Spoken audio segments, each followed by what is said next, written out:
Ауыл хуҗалыгы темасын дәвам итәбез. Быел республика президенты Рөстәм Миңнеханов ауыл халкына яшелчә культуралары орлыкларын сату программасына 10 миллион сум акча бирү турында карар кабул иткән иде.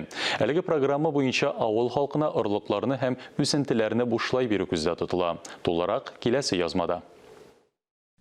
Бу катлаулы икътисади вәзгыять шартларында авыл кешеләренең үз мәшгульлеген һәм республиканың азык-төлек иминлеген тәэмин итүгә булыша. Татарстан авылларында яшәүчеләр бушлай 31 тонна суган, 1 тонна кишер, 820 килограмм аш чөгендере орлыгы һәм 162,865 дәнә кәбестә үсентесе алган. Чәчү һәм утыртуның гомуми мәйданы 604 гектардан артып киткән. Авыл халкына яшелчә орлыкларын сату программасы быел килеп туган эпидемиологик хәл сәбәпле бик кирәкле, вакытлы булды. Быел яз көне орлыклар барыннан да элек авылда ялгыз яшәүче пенсионерларга, аз керемле кешеләргә, эшсез калган кешеләргә таратылды.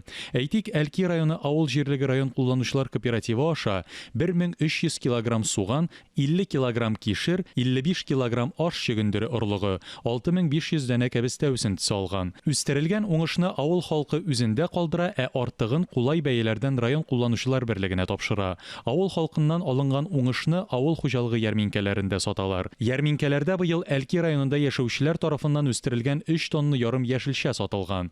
Уңыш җыюның хәзер иң кызган чагы. Бушлай орлыклар алган авыл халкы 2790 тонна суган, 6660 тонна кишер, 3075 тонна аш чөгендере, 380 тонна кәбестә җыяр дип көтелә. Идел Кыямов, Татарстан яңалыклары.